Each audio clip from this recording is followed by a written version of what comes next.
Police officers. They're public officials with the power to use force against civilians. We'd like to believe that when cops cross the line, there's a powerful system that polices the police. Now, we're all familiar with those dramatic scenes when a cop gets held accountable for his actions. I'm gonna need you to hand in your badge and gun. All right, fine, you can have my badge and gun, but we're doing it in your office so I can slam them down on your desk and yell out, "The system stinks!" But in reality, we can recount so few examples of an officer actually being held accountable for wrongdoing. Why? Because it's extremely difficult to even investigate officers for misconduct. Let's talk about that. I'm DeRay McKesson, and this is Truth Be Told.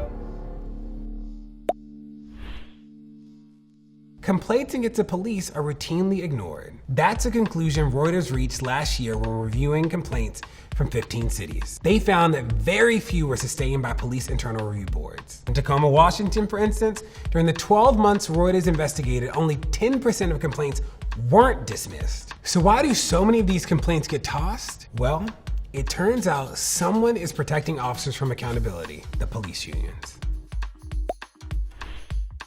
Like any union, police unions serve their members. They negotiate fair pay and workplace protections, and when an incident arises, they're called upon to help their membership, the cops they represent. But unlike a lot of other organized labor groups, police unions have managed to codify strong protections for cops into law at the expense of public safety.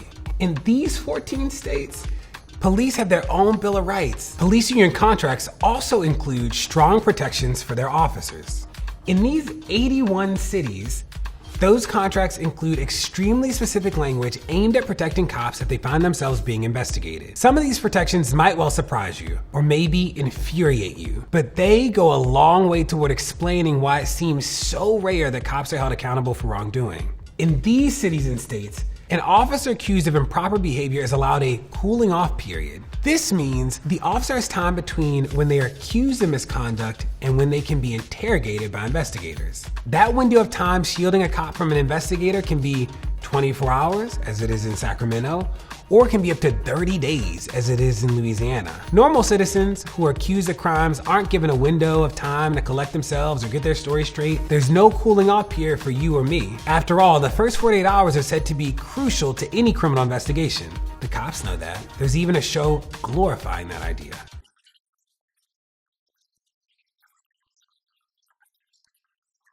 Once a police officer is finally interrogated, they've got protections there too. In these cities, in this state, officers are allowed to review all evidence against them before interrogation. And in 17 cities in 3 states, officers are even given the names of the people who filed complaints before they can be interrogated. Now combined, these clauses effectively mean that anonymous complaints can't be made against an officer. Say you see something illegal taking place that an officer has done and you want to report it.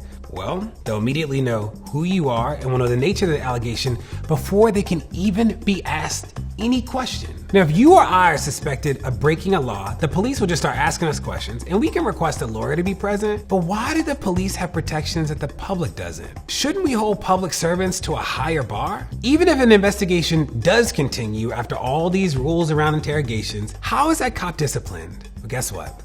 The unions have rules to address that too. There's sometimes odd specifics about the way an officer can be held accountable. For instance, Portland's police union contract states, if the city has a reason to reprimand or discipline an officer, it shall be done in a manner that is least likely to embarrass the officer before other officers or the public.